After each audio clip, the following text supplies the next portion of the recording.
Je me détendais dans ma maison de plage à Saint-Tropez quand à 5 heures du matin, l'alarme de sécurité s'est déclenchée. Marc, le gardien de nuit, m'a dit nerveusement: «Votre belle-fille est ici avec une équipe de déménageurs. Elle dit qu'elle est la nouvelle propriétaire de la maison.» J'ai pris une gorgée de mon thé et j'ai souri. «Laissez-la entrer, Marc. Laissez-les tous entrer. Elle est sur le point d'avoir une grande surprise. Je sais ce que vous pensez. Comment une femme de 68 ans peut-elle réagir ainsi quand quelqu'un est en train de voler sa propriété sous ses yeux? Laissez-moi vous expliquer une chose. Le calme n'est pas une faiblesse.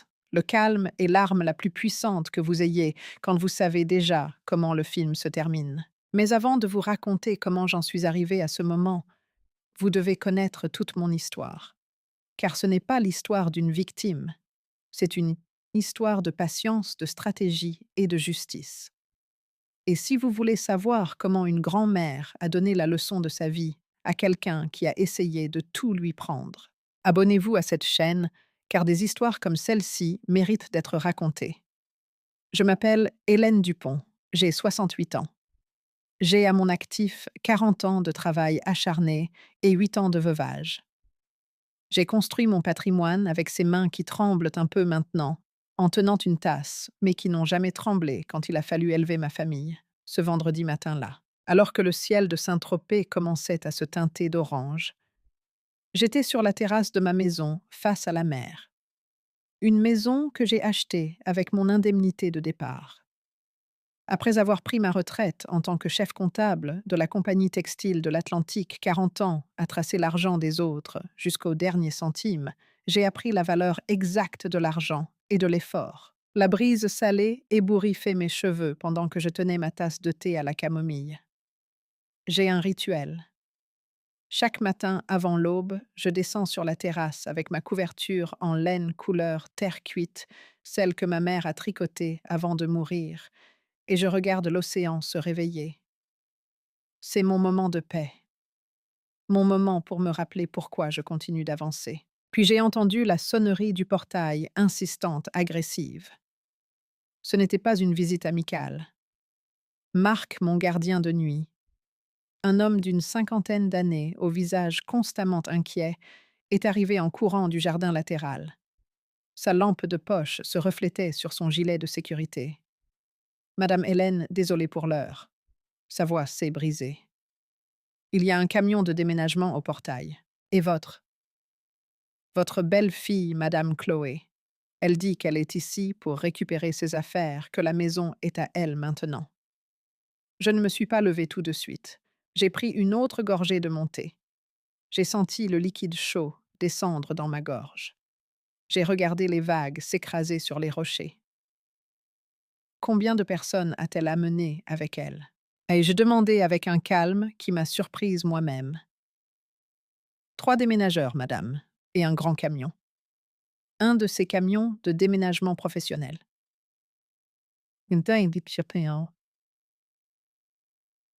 J'allais sourit.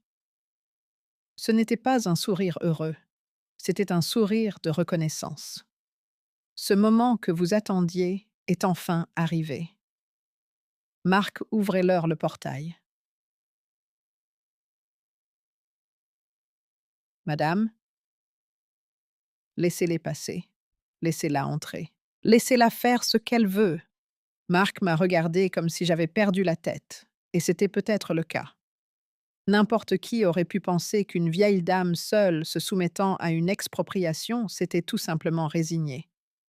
Mais je savais une chose que Chloé ignorait, quelque chose que personne ne savait encore.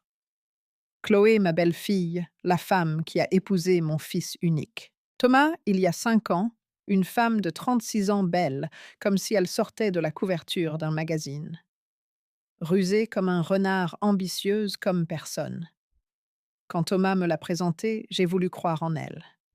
J'ai voulu croire que mon fils, après 2 relations ratées, avait enfin trouvé quelqu'un qui l'aimait vraiment. Thomas avait 43 ans. Il travaillait comme ingénieur civil dans une entreprise de construction. Il gagnait bien sa vie, mais n'a jamais eu la bosse des affaires. Il a toujours été noble, trop noble. Chloé est entrée dans nos vies comme un tourbillon parfumé.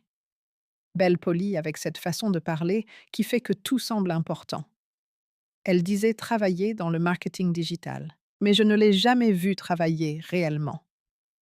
Au début, elle me prenait dans ses bras. Elle m'appelait maman. Elle apportait des desserts quand elle venait, mais je ne suis pas stupide. Je ne l'ai jamais été. Je remarquais comment ses yeux balayaient toute ma maison chaque fois qu'elle venait. Comment elle posait des questions avec un intérêt un peu trop prononcé sur ma retraite. Mes propriétés, mes projets, comment elle chuchotait avec Thomas quand il pensait que je n'écoutais pas. Maintenant, alors que j'entendais le moteur du camion entrer dans ma propriété, alors que j'entendais les pas précipités des déménageurs, alors que j'entendais la voix autoritaire de Chloé donner des ordres, je me suis souvenu du moment exact où j'ai su que cette femme n'était pas entrée dans ma famille par amour. C'était il y a 2 ans, lors d'un dîner de Noël. Thomas a suggéré avec désinvolture que je devrais commencer la procédure de succession tôt. De cette façon, nous éviterions les droits de succession.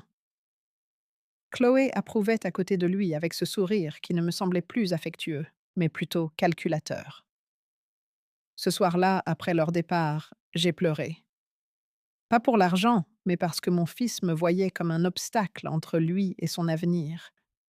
Mais les larmes ont séché, et à la place quelque chose de plus dur, quelque chose de plus intelligent a grandi. J'ai fini mon thé, je me suis levée.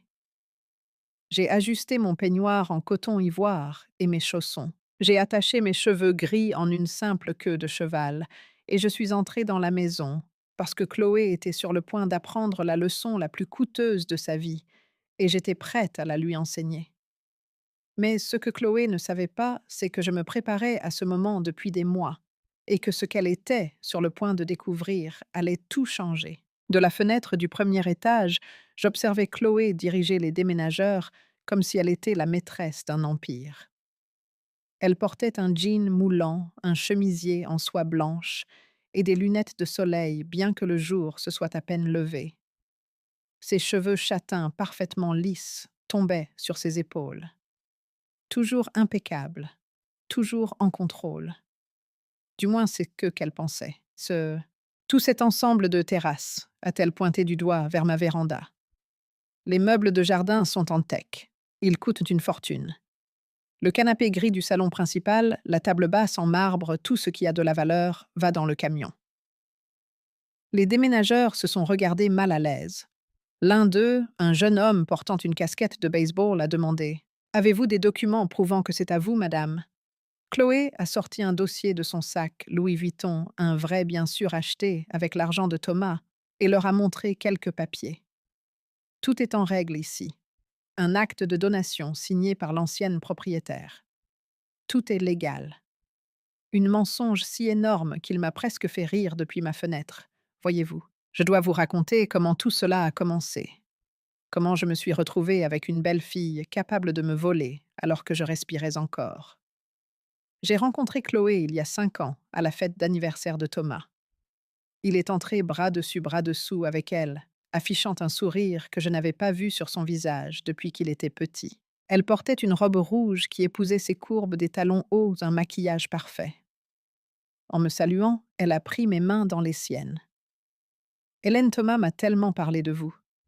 C'est un honneur de rencontrer la femme qui a élevé un homme aussi merveilleux. C'est agréable. Les bons mots, le bon ton, le bon sourire. Mais j'ai déjà vécu 68 ans, et on apprend à lire ce qui se cache derrière les sourires. Ses yeux m'évaluaient non pas avec affection, mais avec le calcul de quelqu'un qui entre dans un magasin et regarde s'il peut s'offrir ce qu'il y a dans la vitrine.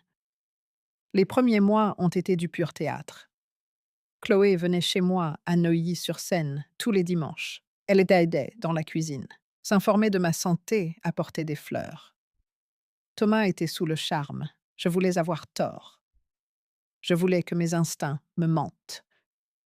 Mais ensuite, les changements subtils ont commencé. Les visites sont passées à une fois toutes les 2 semaines, puis mensuelles. Thomas a commencé à annuler nos déjeuners parce que Chloé avait prévu quelque chose. Quand j'appelais, il semblait pressé, distrait, toujours pressé. Un après-midi, je l'ai confronté. C'était dans ma cuisine, 6 mois après le mariage. Thomas y était allé seul, ce qui était rare à ce stade. Mon fils, j'ai l'impression de te perdre, lui ai-je dit en lui servant du café.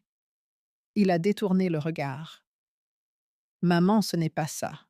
C'est juste que Chloé te trouve très envahissante. Elle dit que nous avons besoin d'espace pour construire notre mariage. Envahissante. Ce mot m'a coupé comme un couteau. Envahissante pour vouloir voir mon fils. Ne le prends pas mal. Elle vient d'un autre type de famille, plus indépendante. Plus indépendante. Comme si aimer sa propre famille était une faiblesse. J'ai ravalé ma douleur. J'ai souri. Je lui ai dit que je comprenais. Mais ce soir-là, seule chez moi, j'ai pleuré jusqu'à ne plus avoir de larmes. Mon mari Richard était décédé 8 ans plus tôt d'une crise cardiaque foudroyante. Thomas était tout ce qu'il me restait. Et quelqu'un était en train de me l'enlever morceau par morceau. Les mois ont passé. La distance augmentait. Thomas a cessé de me parler de sa vie. Je ne savais plus s'il avait des problèmes au travail, s'il était heureux, s'il dormait bien.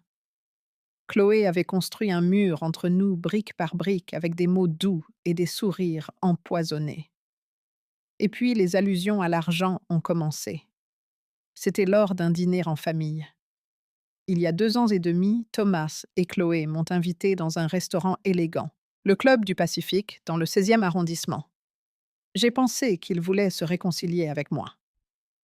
Je suis arrivée avec de l'espoir dans le cœur. Chloé a commandé un vin cher. Thomas semblait nerveux. Au milieu du repas, elle a posé la question avec un doux sourire. Hélène, Thomas m'a dit que vous avez 3 propriétés. Quelle bénédiction, n'est-ce pas? Ça doit être compliqué de gérer tout ça à votre âge. À mon âge, comme si les 66 ans que j'avais alors me rendaient incapable. J'arrive à les gérer parfaitement.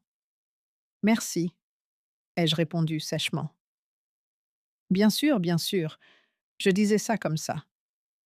Eh bien, Thomas est votre unique héritier, et avec les droits de succession si élevés ici, il serait plus intelligent de faire la donation des propriétés de votre vivant. De cette façon, vous évitez que l'État n'en prenne la moitié. Thomas regardait fixement son assiette. Il ne m'a pas défendu. Il n'a pas dit « ce n'est pas le moment ». C'est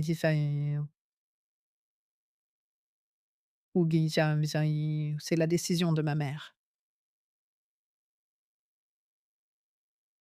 Juste un silence complice.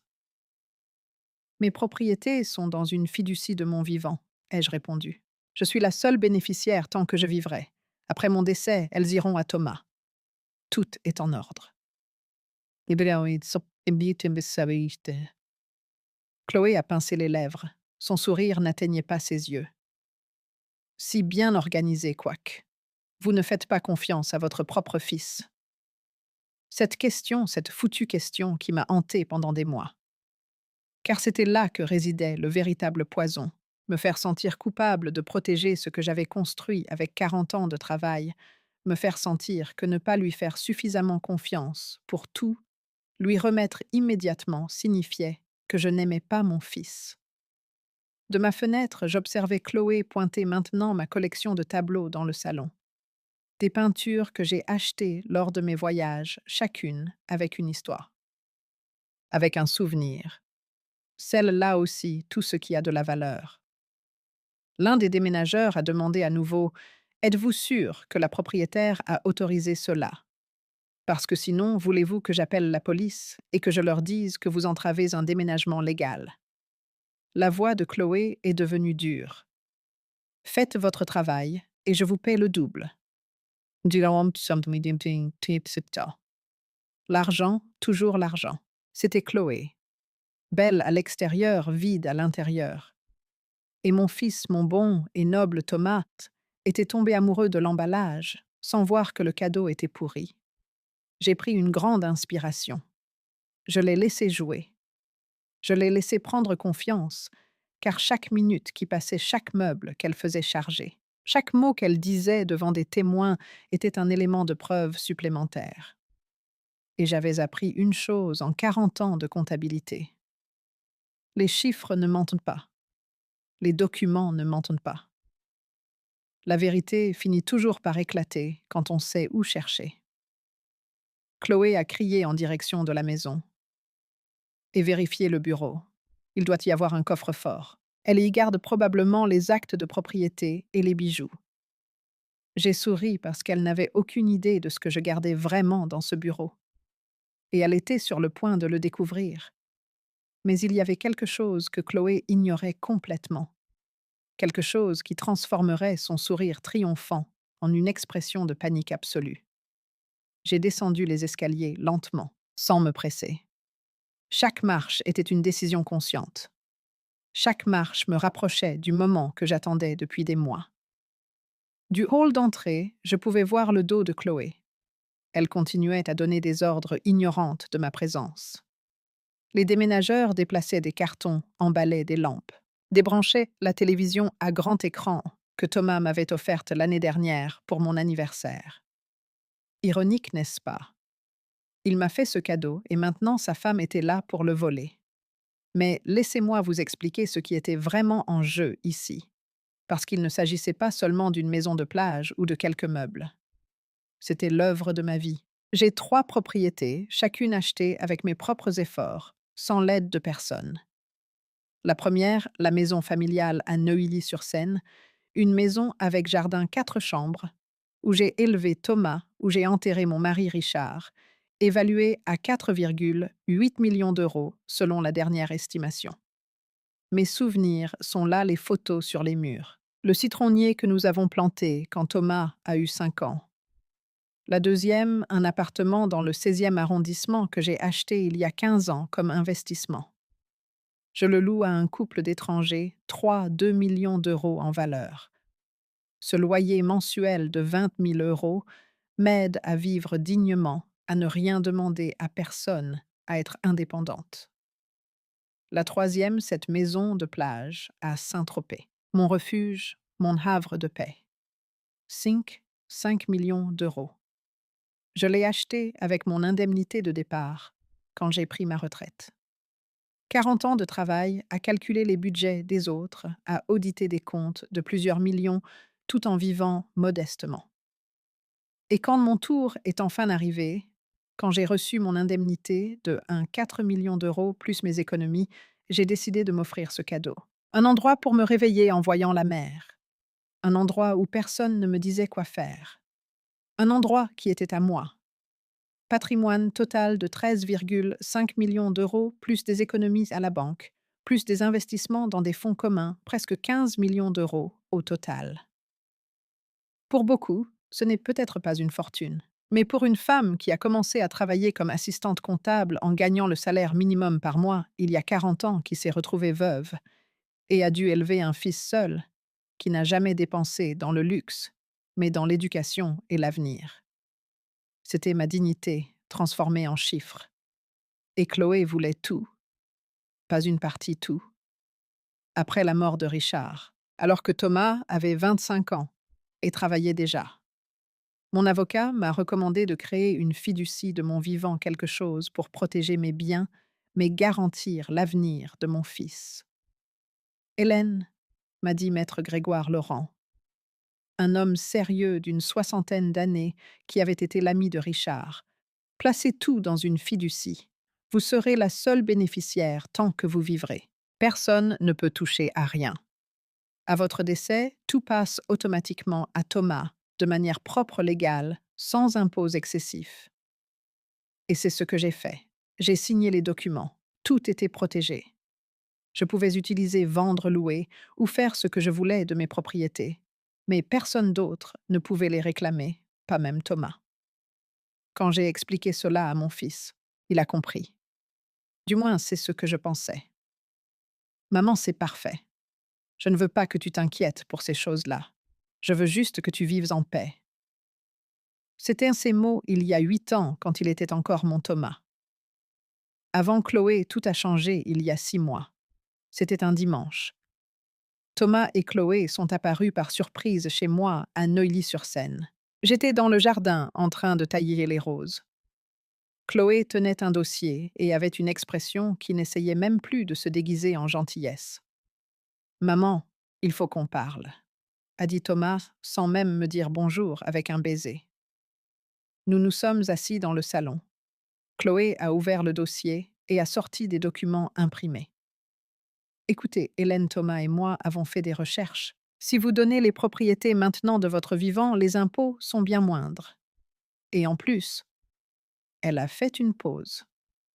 À votre âge, ne serait-il pas préférable de simplifier et de ne pas avoir à vous soucier de gérer tout ça?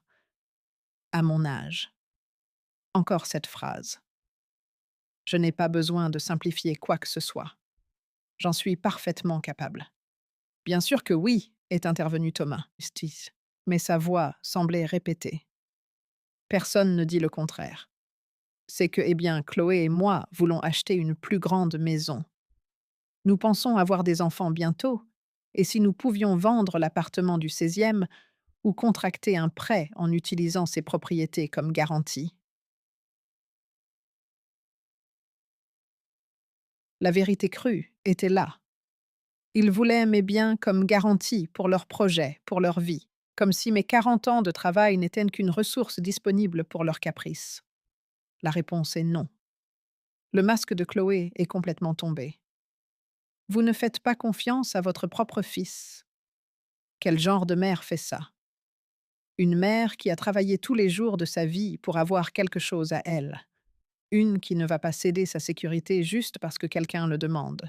Thomas s'est levé furieux. Je ne l'avais jamais vu comme ça. Tu es incroyablement égoïste, maman. Tout ce que j'ai, je te le dois. Mais maintenant que j'ai besoin de ton soutien, tu me tournes le dos. Ces mots m'ont brisé en morceaux. Mon fils unique, me traitant d'égoïste pour ne pas avoir cédé tout ce que j'avais construit. Chloé a posé sa main sur l'épaule de Thomas. Laisse-la, chérie. Je vois comment c'est. Elle préfère s'accrocher à ses affaires plutôt que d'aider sa propre famille. Ils sont partis en claquant la porte. Je suis restée dans ce salon tremblante d'une douleur à la poitrine qui n'était pas physique, mais qui faisait plus mal que n'importe quelle maladie. Ce soir-là, j'ai pleuré jusqu'à l'aube. Pas pour l'argent, mais parce que j'avais perdu mon fils. Parce que Chloé avait obtenu ce qu'elle voulait en le retournant contre moi. Mais quand le soleil s'est levé, quelque chose en moi a changé. J'ai arrêté de pleurer. Je me suis levée. Je me suis regardée dans le miroir. J'ai vu une femme de 68 ans avec des cernes et des rides. Oui, mais j'ai aussi vu autre chose. J'ai vu de la force, j'ai vu de l'intelligence. J'ai vu 40 ans d'expérience dans le traitement des chiffres des audits des personnes qui essayaient de voler ou de tromper. Et je savais que je ne serais pas une victime. Le jour même, j'ai appelé Maître Laurent. J'ai besoin de votre aide. Quelqu'un va essayer de prendre ce qui m'appartient, et je dois être prête. Maintenant, debout dans le hall d'entrée de ma maison de plage, regardant Chloé sourire, croyant qu'elle avait gagné, je me souvenais de chaque seconde de cette humiliation, et je me suis remplie d'un calme glacial, parce que la douleur enseigne. Et j'avais bien appris. Vous voulez ce café, Hélène? A demandé Chloé, faisant un geste vers la cuisine, comme si c'était la sienne. J'ai souri. Pour la première fois depuis des mois, j'ai vraiment souri. Non, merci. Je préfère attendre l'arrivée de mes invités. Chloé a cligné des yeux confuses. Quels invités?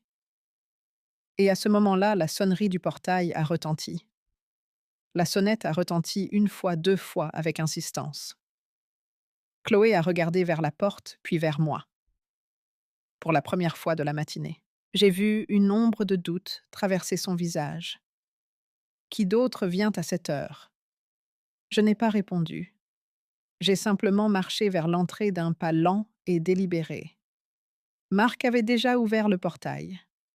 J'ai entendu le moteur d'une voiture, puis d'une autre des pas qui s'approchaient.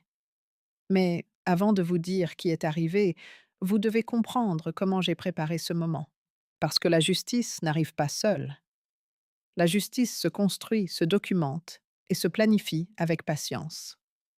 Ce matin-là, après le dîner humiliant, je me suis réveillée avec les yeux gonflés, mais l'esprit clair. Je me suis préparé un café, comme ma mère me l'avait appris avec de la cannelle. Je me suis assise dans ma cuisine et j'ai pris un carnet. Pendant 40 ans, j'ai géré des livres de comptes, des chiffres, des audits, des preuves. Je savais comment fonctionnait le monde des documents d'épreuves et des registres. Et si mon travail m'a appris une chose, c'est ceci. La vérité laisse toujours une trace. Il suffit de savoir où chercher. J'ai écrit 3 noms dans ce carnet. Grégoire Laurent, avocat de confiance, docteur Éric Moreau. Mon médecin depuis 20 ans, Paul Martin, détective privé. 3 piliers pour construire ma défense. Maître Laurent est venu chez moi ce même lundi. Il a 68 ans comme moi, avec des cheveux gris parfaitement peignés, toujours dans un costume impeccable. Il était camarade d'université de Richard, un homme d'honneur. Je lui ai tout raconté.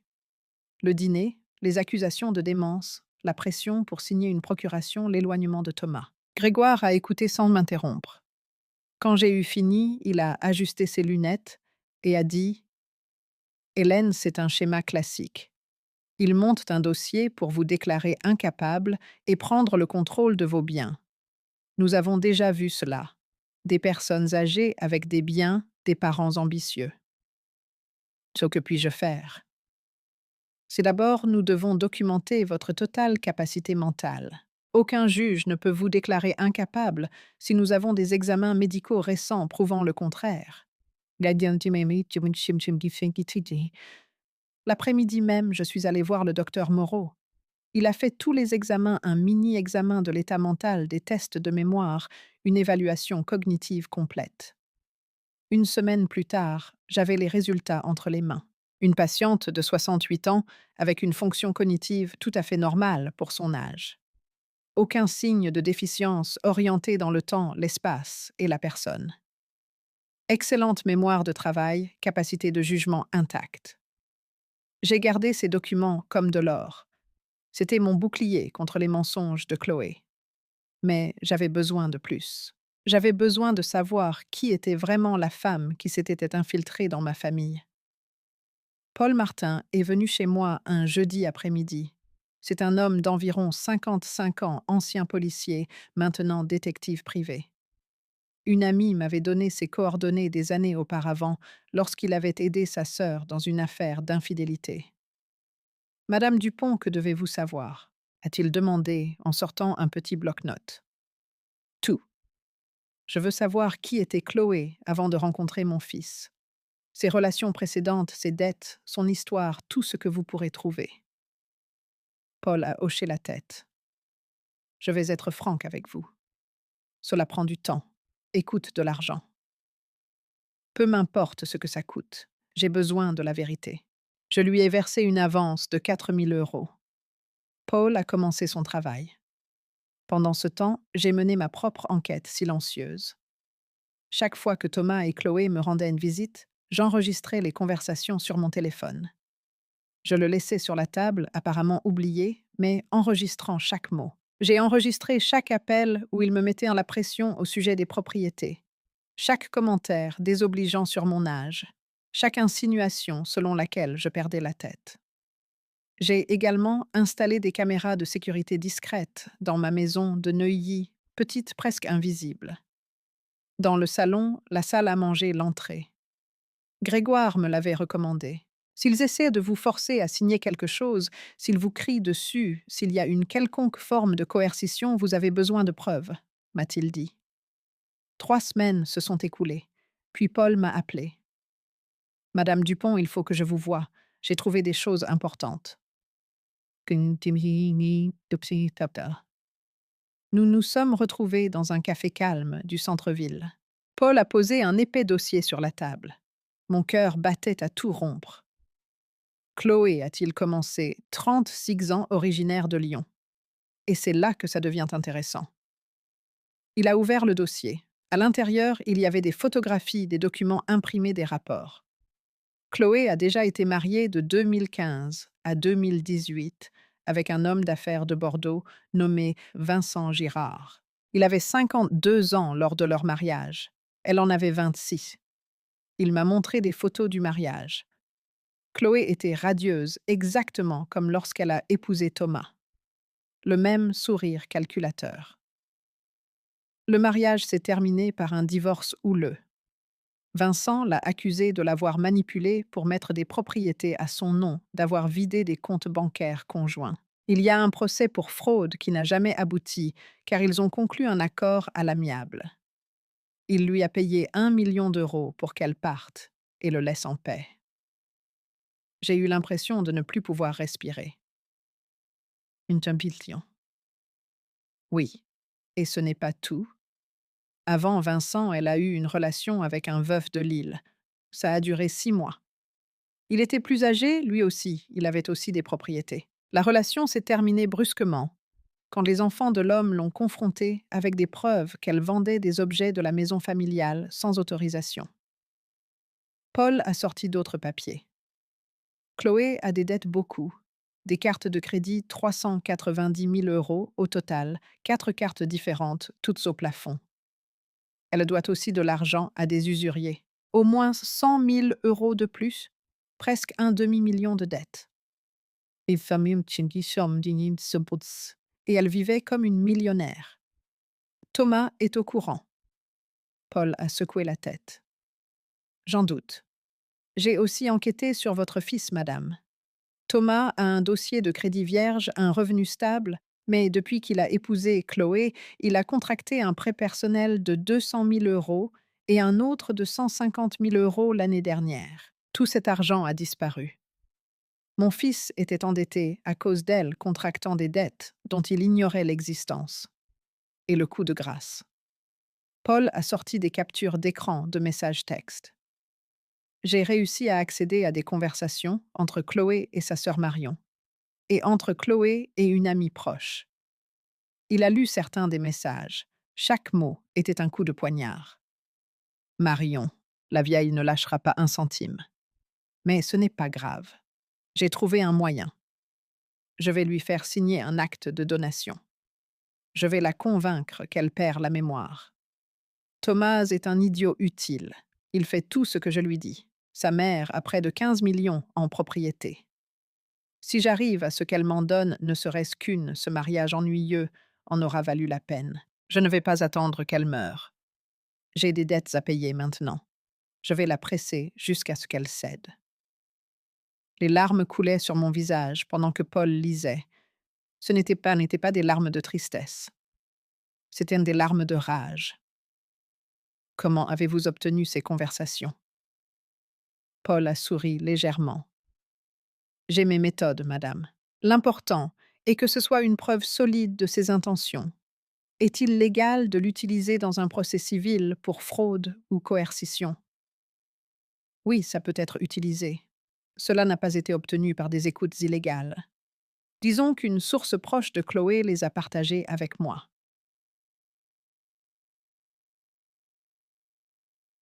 Je n'ai pas posé d'autres questions. Je ne voulais pas savoir. J'ai apporté toutes ces informations à Grégoire. Nous nous sommes assis dans son bureau et avons examiné chaque document, chaque conversation, chaque preuve. Hélène, vous avez un dossier solide, a-t-il dit.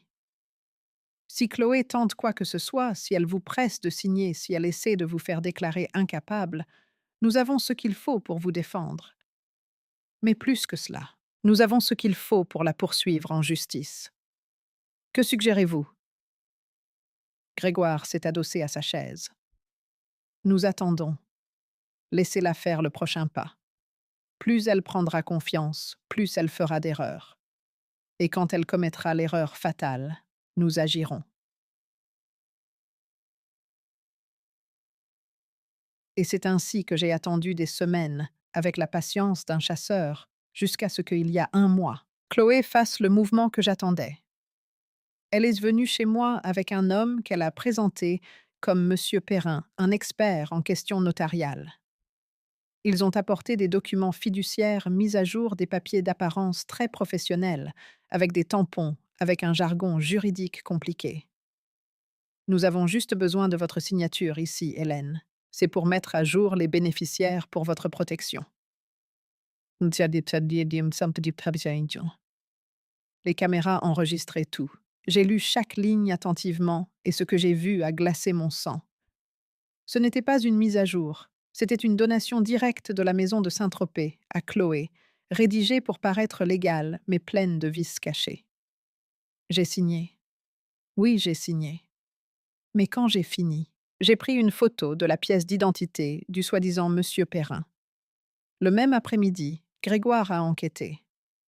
Il s'est avéré que le vrai nom de Monsieur Perrin était Hector Perrin.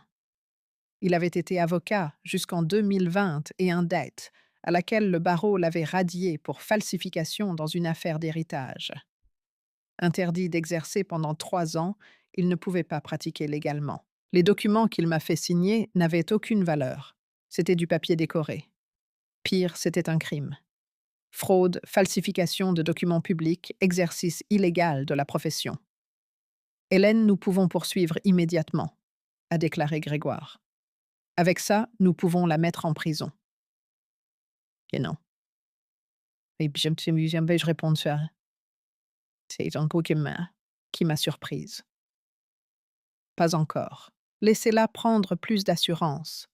Je veux qu'elle commette sa plus grande erreur, qu'elle s'expose complètement pour ne pas pouvoir nier. Vous êtes sûr? Sûr. Plus le temps passera, plus cela risque d'être compliqué. Je suis sûre de connaître cette femme. Elle ne se contentera pas d'avoir les papiers. Elle voudra la maison. Elle voudra venir en prendre possession. Et quand elle le fera, nous la prendrons en flagrant délit. Et maintenant, en regardant mes vrais invités arriver à la porte de ma maison de plage, je savais que ce moment était arrivé. Chloé était sur le point de découvrir que la souris qu'elle pensait avoir attrapée était en fait le chat. La porte s'est ouverte, et les uns après les autres, les éléments de ma stratégie sont entrés. D'abord, Maître Grégoire Laurent, avec sa mallette en cuir et cette expression sérieuse qui imposait le respect. Derrière lui, Paul Martin, le détective, portant une boîte de dossiers, et enfin 2 personnes qui ont fait disparaître toute couleur du visage de Chloé. Des inspecteurs du parquet, une femme et un homme, portant tous deux des badges officiels autour du cou. Chloé a reculé d'un pas. Les déménageurs ont cessé de déplacer les meubles. Le silence a été instantané. Qu'est-ce que c'est? A balbutié Chloé. Grégoire a fait un pas en avant, posant sa mallette sur la table à manger avec un bruit sec qui a résonné comme le marteau d'un juge. Bonjour. Je suis Grégoire Laurent, le représentant légal de Madame Hélène Dupont, et ces inspecteurs sont ici pour enquêter sur un crime présumé de fraude et de falsification de documents.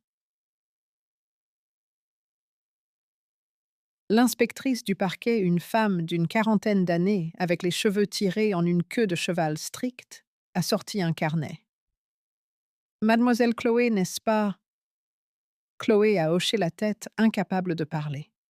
Sa confiance s'était évaporée comme la rosée du matin. Nous avons besoin que vous nous montriez les documents prouvant la propriété de cet immeuble. Tsotie a cherché désespérément dans son sac Louis Vuitton. Elle a sorti le dossier avec des mains tremblantes. Elle l'a tendu à l'inspectrice. Mais je savais exactement ce qu'il contenait, car j'avais moi-même signé ces papiers exprès. Laissez-moi vous expliquer le moment le plus important de ma stratégie. Le moment où j'ai laissé Chloé croire qu'elle avait gagné s'est produit il y a exactement 32 jours, un mardi après-midi. Chloé est arrivée chez moi à Neuilly avec cet homme qu'elle a présenté comme Monsieur Perrin. Il était grand, avait environ 50 ans, portait un costume gris bon marché et une mallette usée. Il souriait trop. Ses yeux évitaient le contact direct. J'avais déjà activé les caméras cachées. Chaque mot, chaque geste serait enregistré. Hélène, quelle joie de vous voir. Chloé a embrassé ma joue, laissant une trace de rouge à lèvres qui ressemblait à du poison. Écoutez, j'ai amené Monsieur Perrin. Il est expert en documentation fiduciaire. Thomas et moi avons pensé qu'il serait bon de mettre à jour certains documents. Pour votre sécurité, pour notre sécurité. Comme c'était pratique. Le prétendu avocat a étalé les papiers sur ma table à manger. Des documents avec des tampons apparemment officiels, avec un langage juridique dense, avec ces longs paragraphes qui poussent que les gens à chercher simplement la ligne de signature pour en finir vite.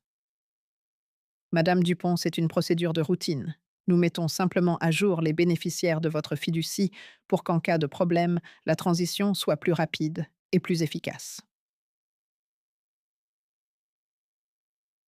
J'ai pris les documents. J'ai lu lentement, très lentement, et c'était là, caché dans le 8e paragraphe de la page 3. La partie cédante cède par la présente la propriété pleine et entière du bien situé à Saint-Tropez à Madame Chloé, qui accepte ladite donation par cet acte. Ce n'était pas une mise à jour. C'était un transfert direct de propriété, une donation déguisée en formalité. Il est écrit ici que je fais don de ma maison de Saint-Tropez. J'ai pointé le paragraphe. Le faux avocat a remué mal à l'aise. Eh bien, techniquement, oui, mais c'est une procédure pour simplifier le futur héritage. Les impôts seront moindres si c'est fait de votre vivant. Votre fils vous a conseillé ça, n'est-ce pas, Madame Dupont? Chloé a hoché la tête avec ce doux sourire qui me donnait maintenant la nausée. C'est pour votre propre bien, Hélène. Comme ça, Thomas et moi pourrons mieux vous aider. Et quand vous aurez besoin de quelque chose, vous n'aurez pas à vous soucier de la maison. Nous nous en occuperons.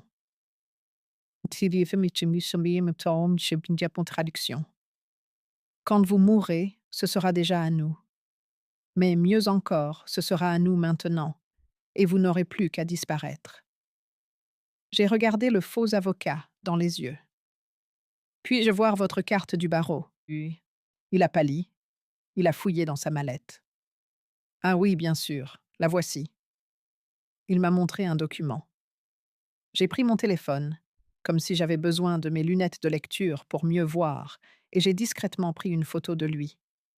J'ai aussi photographié son permis de conduire que j'ai aperçu dans son portefeuille ouvert.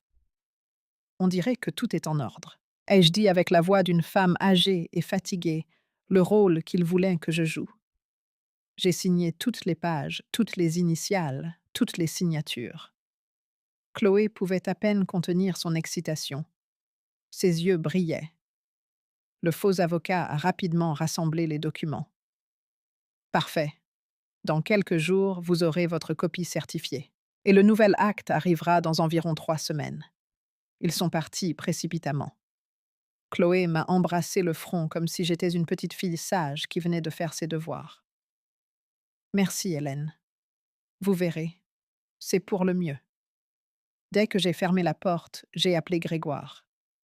Elle est tombée dans le piège. J'ai tout enregistré. L'après-midi même, Grégoire a enquêté sur ce monsieur Perrin. Son vrai nom était Hector Perrin. Il avait été avocat jusqu'en 2020 et un date à laquelle le barreau l'avait radié pour avoir falsifié des documents dans une affaire d'héritage, interdit d'exercer pendant 3 ans. Il ne pouvait pas pratiquer légalement. Les documents qu'il m'avait fait signer ne valaient rien. Ce n'étaient que des papiers décorés.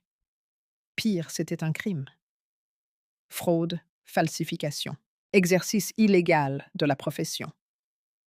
Hélène, nous pouvons poursuivre immédiatement, a dit Grégoire. Avec ça, nous pouvons la mettre en prison. Non, ai-je répondu avec un calme qui m'a surprise. Pas encore. Laissez-la prendre plus d'assurance. Je veux qu'elle commette sa plus grande erreur, qu'elle s'expose complètement, pour qu'elle n'ait aucun moyen de nier. Vous êtes sûr? Je suis sûre de connaître cette femme. Elle ne se contentera pas d'avoir les papiers, elle voudra la maison, elle voudra venir en prendre possession, et quand elle le fera, nous la prendrons en flagrant délit. Et j'avais raison. 3 semaines plus tard, les faux documents sont arrivés par coursier chez moi à Neuilly. De fausses copies certifiées conformes de faux tampons. Un montage impressionnant. Chloé avait des contacts dans le monde de la fraude, c'était clair. Elle m'a appelé le même après-midi. Hélène, les papiers sont arrivés. Tout est prêt. Thomas et moi pensons aller à Saint-Tropez ce week-end pour vérifier certaines choses dans la maison. Vous savez, puisque c'est notre responsabilité maintenant. Bien sûr, ma chérie. Allez-y quand vous voulez. Bien sûr, Matza. Vous ne serez pas là ce week-end, n'est-ce pas? Non, je compte rester à Paris. J'ai un rendez-vous médical lundi. Un mensonge. Je serai à Saint-Tropez à l'attendre. Maintenant, debout dans mon salon, regardant l'inspectrice du parquet examiner les faux documents page par page, j'ai ressenti une profonde satisfaction. Grégoire s'est approché et m'a remis un dossier. Je l'ai ouvert. À l'intérieur se trouvaient les vrais documents, les véritables actes de ma maison, enregistrés chez le notaire à mon nom, dans la fiducie intouchable. Inspectrice, ai-je dit d'une voix claire et ferme. Ces papiers que vous avez entre les mains sont faux. Ils ont été préparés par un avocat radié qui s'est fait passer pour un professionnel en exercice. J'ai signé sous de faux prétextes, croyant qu'il s'agissait d'une simple mise à jour. J'ai des enregistrements de toute la conversation qui prouvent la fraude. La pas fraude. Paul Martin a ouvert sa boîte et en a sorti un ordinateur portable. Il l'a connecté à ma télévision. Et là, sur le grand écran, la vidéo a commencé à être diffusée. Chloé et moi, assises dans ma salle à manger, le faux avocat mentant sur la paperasse. Moi posant des questions spécifiques sur chaque clause, eux m'assurant que c'était une routine, que c'était pour ma protection. Et puis le moment en or où le faux avocat a rangé les papiers et que Chloé lui a dit, pensant que la caméra ne capterait pas. Combien de temps avant de pouvoir vendre? Au maximum 2 mois. Je vais falsifier un acte qui puisse passer un contrôle superficiel avec ça. Vous pourrez signer un compromis de vente et recevoir un acompte d'un acheteur. La Chloé à l'écran souriait.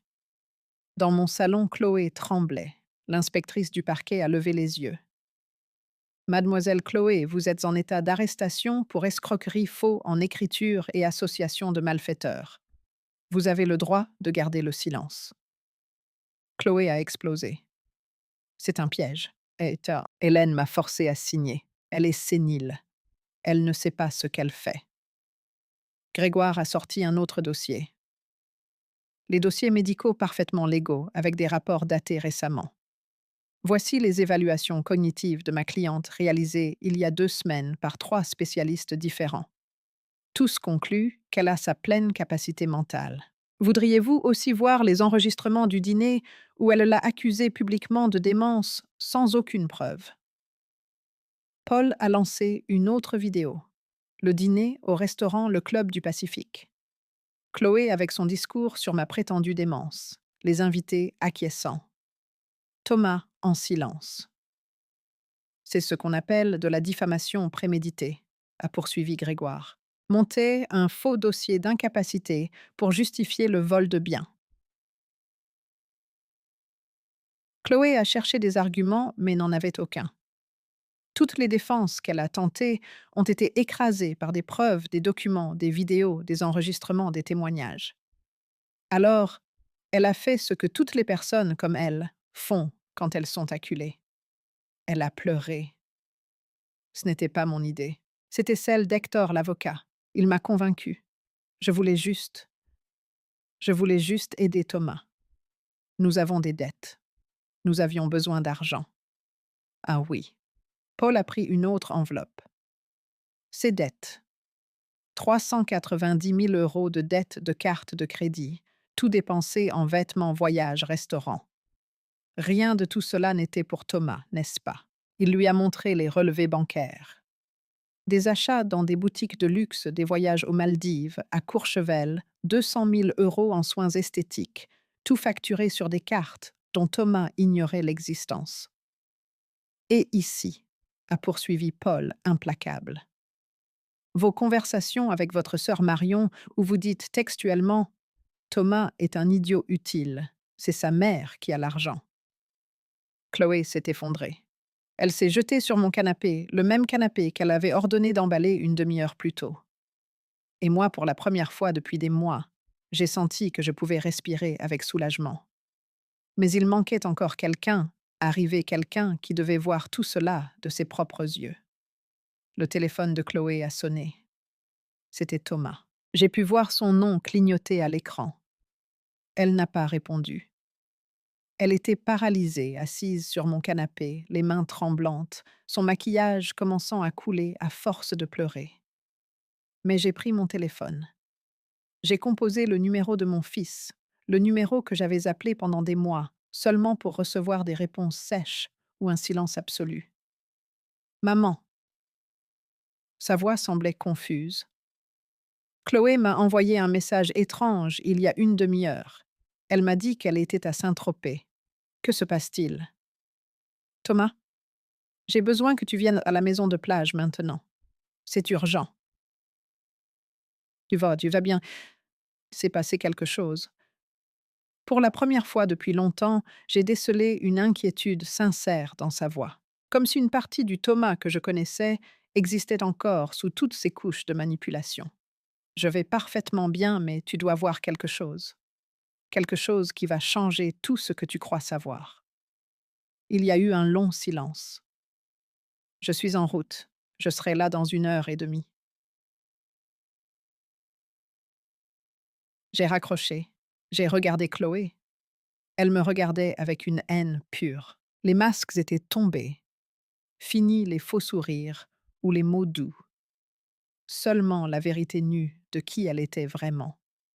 Espèce de vipère, a-t-elle sifflé. Une vieille aigrie qui ne supporte pas de voir son fils heureux. Heureux, ai-je répété calmement. Appelez-vous l'enterrer sous les dettes, à son insu du bonheur. L'isoler de sa mère, planifier de voler son héritage. Cet héritage lui appartient. C'est son droit. Vous n'êtes que la gardienne temporaire d'un argent qui doit être à lui. C'était là, sa véritable philosophie. Pour Chloé, je n'étais pas une personne. J'étais un obstacle temporaire entre elle et l'argent. L'inspectrice du parquet l'a interrompue. Madame Dupont, nous avons besoin de votre déposition formelle, et nous avons besoin que mademoiselle Chloé nous accompagne pour la procédure. Vous allez m'arrêter? Chloé s'est levée hystérique. Vous ne pouvez pas m'arrêter, je n'ai rien fait. Elle a signé de son plein gré. Grégoire a fait un pas en avant avec son ton glacial et professionnel. Mademoiselle Chloé, il y a des indices des faits suivants. Association de malfaiteurs. En vue de commettre une escroquerie, usage de faux documents, diffamation préméditée et complot, avec un professionnel radié pour commettre des délits. Ce sont des crimes graves. Et oui, vous ferez face à des accusations criminelles. Chloé s'est tourné vers moi, désespéré, changeant de stratégie comme un caméléon. Hélène, je vous en prie, réfléchissez bien. Je suis la femme de votre fils. Si vous me mettez en prison, vous détruirez Thomas. C'est ça que vous voulez. Détruire votre propre fils. Cette question, cette ultime tentative de manipulation. Je me suis approchée d'elle. Je l'ai regardée droit dans les yeux et j'ai parlé pour que chaque mot soit gravé. Vous avez déjà détruit mon fils. Vous l'avez transformé en quelqu'un que je ne reconnais plus. Quelqu'un qui crie sur sa mère, qui la traite d'égoïste, qui permet qu'elle soit humiliée en public. Vous l'avez endetté. Vous l'avez isolé. Vous l'avez manipulé. Je ne vais pas détruire Thomas. Je vais le sauver de vous. Les mots flottaient dans l'air. Chloé n'avait pas de réponse. Les déménageurs, qui étaient restés pétrifiés pendant tout ce temps, ont commencé à décharger les meubles pour les remettre dans la maison. L'un d'eux, le jeune homme à la casquette, s'est approché de moi. Madame, nous sommes désolés. Nous ne savions pas que c'était un vol.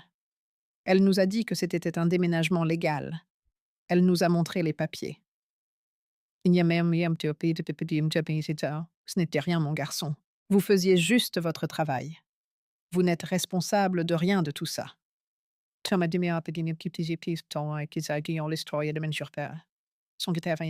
travaillais rapidement en remettant chaque objet à sa place. Mon salon était redevenu mon salon. Ma terrasse était redevenue ma terrasse. Ma maison était redevenue ma maison. Pendant ce temps, Paul Martin a préparé toutes les preuves par ordre chronologique. Des documents dans des dossiers étiquetés, des clés USB, avec les enregistrements des copies certifiées conformes de tout. Madame Dupont, a-t-il dit, c'est plus que suffisant non seulement pour vous défendre, mais aussi pour la poursuivre. Vous pouvez demander des dommages et intérêts pour préjudice moral, pour diffamation, pour le stress causé.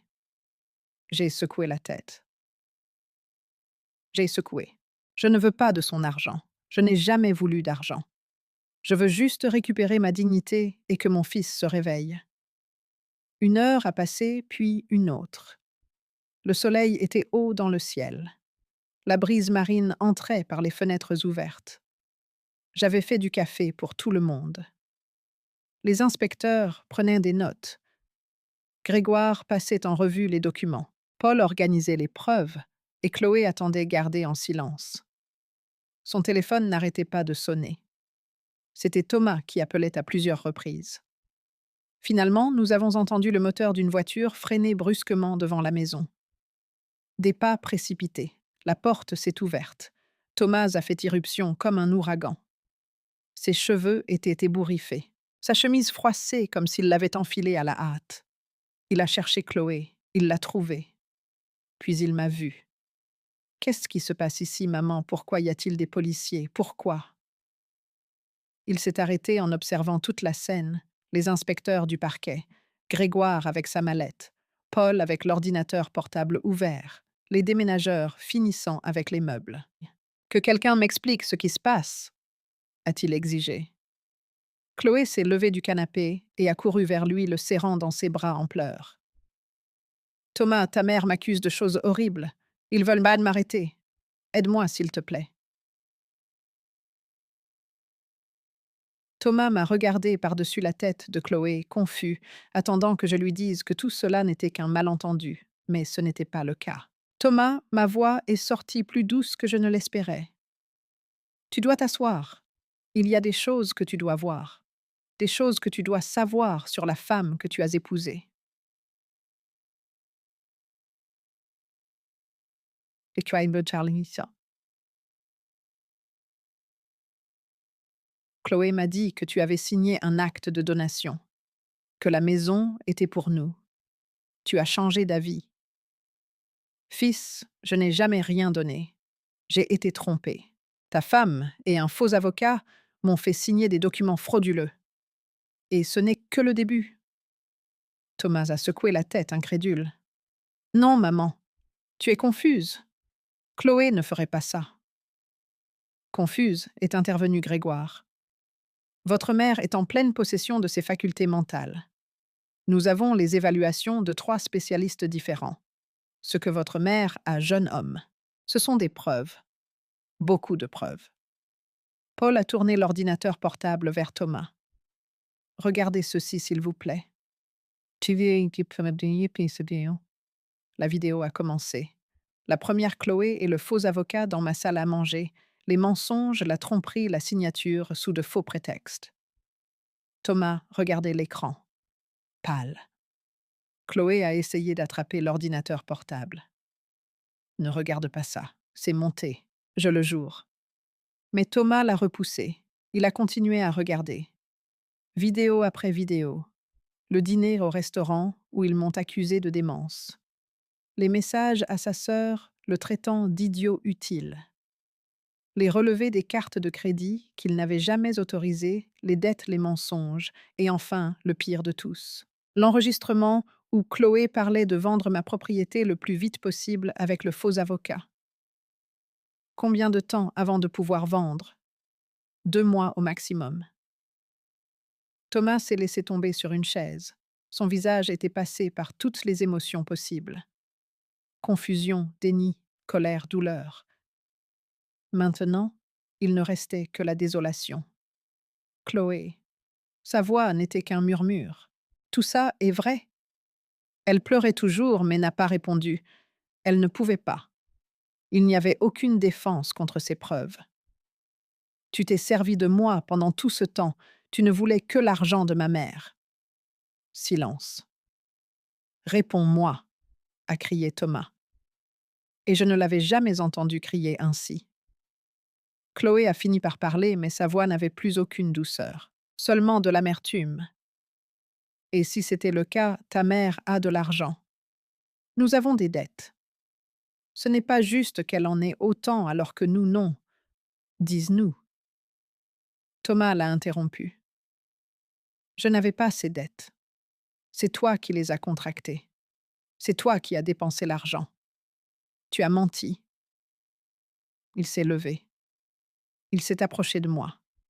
Et pour la première fois en presque 2 ans, mon fils m'a regardé comme s'il se réveillait d'un long et douloureux sortilège. Maman, sa voix s'est brisée. Qu'est-ce que j'ai fait?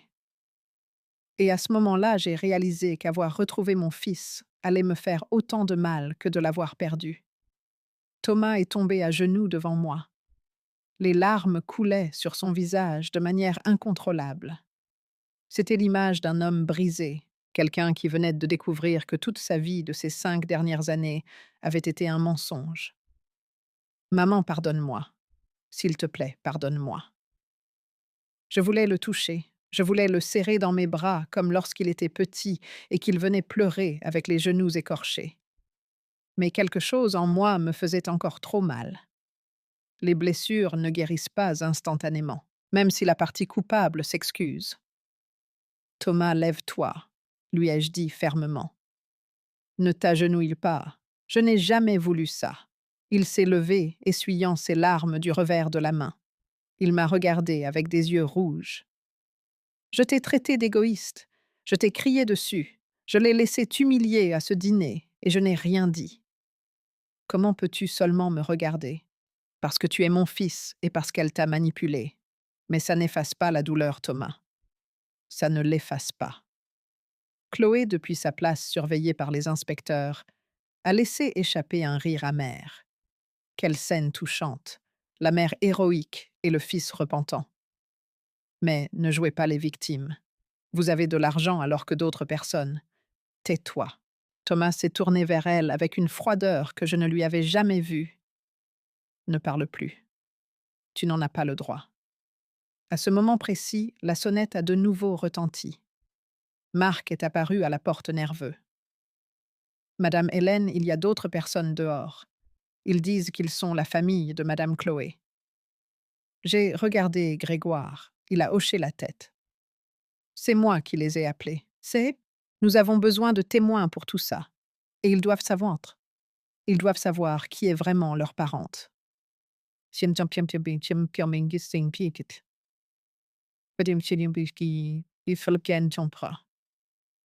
Trois personnes sont entrées. J'ai tout de suite reconnu Céline, la mère de Chloé, une femme d'une 60aine d'années, aux cheveux teints en acajou et à l'expression perpétuellement inquiète. Derrière elle se trouvait Marion, la sœur de Chloé, âgée de 32 ans, l'air sincèrement surprise. Et enfin, François le père, un homme corpulent à la moustache grise. Chloé, qu'est-ce que tu fais ici? Céline a regardé autour d'elle confuse. Tu as dit qu'Hélène t'avait fait don de cette maison, que tu voulais qu'on vienne la voir parce que tu allais emménager ici. Londofeili. Encore peu, encore plus. Maman, Madame Céline, suis-je intervenue. Suis-je? Votre fille n'a non seulement pas reçu cette maison en donation, mais elle a essayé de me la voler par la fraude et des documents falsifiés. Quoi? Céline a porté la main à sa poitrine. Non. Non. Ma fille ne ferait pas ça. Paul Martin a fait un pas en avant avec son ordinateur portable. Voulez-vous voir les preuves? Dans les 20 minutes qui ont suivi, les parents et la sœur de Chloé ont tout vu, toutes les vidéos, tous les documents, tous les SMS. Et à chaque preuve, leurs expressions sont passées de l'incrédulité à l'horreur. Marion a été la première à exploser. Chloé, tu m'as dit qu'Hélène était sénile. Tu m'as fait croire que tu l'aidais. Et maintenant, je vois que ce n'était que des mensonges. Tu t'es servi de moi. Je suis dans ces vidéos comme complice. Ce n'est pas ce que ça a l'air. Chloé a essayé de se défendre faiblement. Ce n'est pas ce que ça a l'air. Marion lui a montré son téléphone. Voici tes messages. Thomas est un idiot utile. La vieille ne lâchera pas un centime. Ce sont tes mots. François, qui était resté silencieux, s'est approché de sa fille. Sa voix était lourde, pleine de déception. Chloé, nous t'avons élevée avec des valeurs. Ta mère et moi avons travaillé toute notre vie pour te donner une éducation, pour t'apprendre à être une femme bien, et c'est comme ça que tu nous remercies. En devenant une voleuse. Papa, je voulais juste. Ne m'appelle pas papa. L'homme a élevé la voix. Je ne reconnais pas la femme que je vois ici. Ce n'est pas ma fille. Céline pleurait en silence. Elle s'est approchée de moi d'un pas hésitant. Madame Dupont. Je ne sais pas quoi dire. Je. Je ne savais pas. Je vous jure que je ne savais rien de tout ça. Si j'avais su. J'ai pris sa main. C'était une femme âgée comme moi, une mère comme moi. Et je pouvais voir dans ses yeux la même douleur que j'avais ressentie, la douleur de voir sa fille se transformer en quelqu'un qu'on ne reconnaît pas. Je sais, Céline, vous n'êtes pas responsable des décisions de votre fille, mais moi je me sens responsable, je le suis. Nous avons fait quelque chose de mal, nous avons échoué à lui apprendre quelque chose. Marion continuait à crier sur Chloé, libérant des années de ressentiment accumulés. Tu as toujours été comme ça. Depuis que tu es petite, tu as toujours voulu ce qui ne t'appartenait pas. Tu te souviens quand tu as volé le petit ami de ma meilleure amie, quand tu as falsifié la signature de papa pour prendre de l'argent sur son compte. Maman t'a tout pardonné. Elle t'a toujours pardonné. Et regarde où nous en sommes maintenant. Paul a interrompu, montrant d'autres documents. Paul a pas interrompu. Et il y a autre chose que la famille devrait savoir. Chloé a déjà été mariée à un homme d'affaires de Bordeaux. Le mariage s'est terminé lorsqu'il a découvert qu'elle vidait les comptes bancaires du couple. Il lui a versé 1 million d'euros pour qu'elle s'en aille.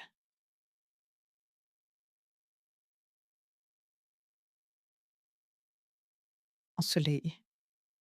François a dû la soutenir. Tu as déjà été mariée. La mère regardait Chloé comme si elle était une étrangère. Tu nous as dit que Thomas était ton premier mari. Tu nous as dit. Je vous ai dit ce que vous vouliez entendre. Chloé a finalement craché la vérité avec venin. Parce que si je vous avais dit la vérité, vous et votre morale ne m'auriez pas soutenu. J'avais besoin de ce mariage. J'avais besoin de cette opportunité. Le silence qui a suivi a été assourdissant. François s'est tourné vers les inspecteurs du parquet. Inspecteurs, faites ce que vous avez à faire. Nous ne la défendrons pas. Nous ne paierons pas d'avocat. Nous n'irons pas la voir si elle va en prison, parce que cette femme ne fait plus partie de notre famille. Chloé a crié. Papa, tu ne peux pas dire ça. Je suis ta fille.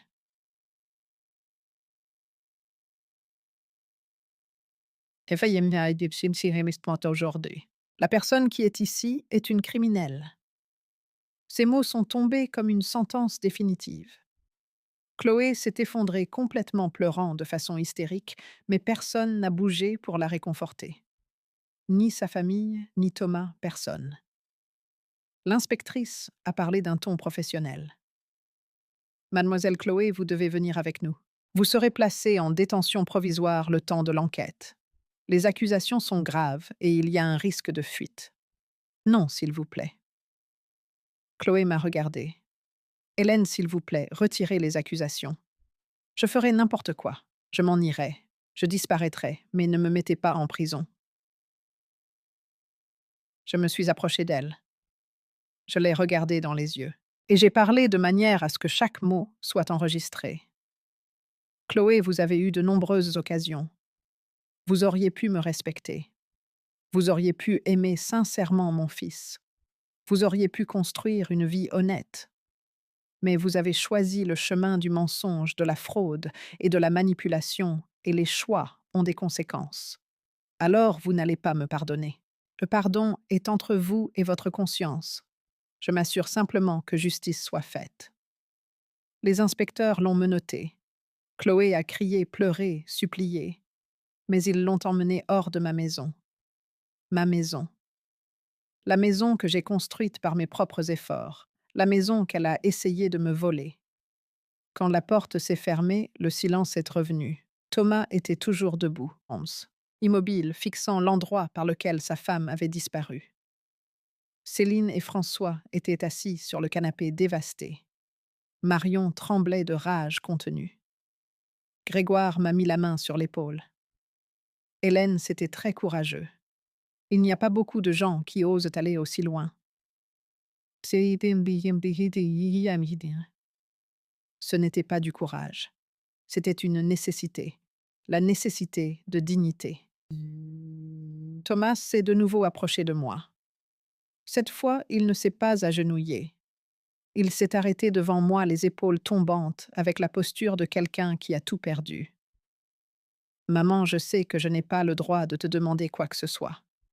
Mais y a-t-il un moyen d'arranger ça? Un moyen de revenir en arrière?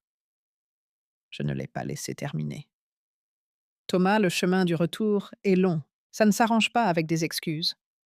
Ça s'arrange avec des actes, avec du temps, avec des preuves que tu as vraiment changé. Je ferai ce qu'il faudra. Alors commence par ça. Suis une thérapie. Cherche un psychologue qui puisse t'aider à comprendre comment tu en es arrivé là, comment tu t'es laissé manipuler.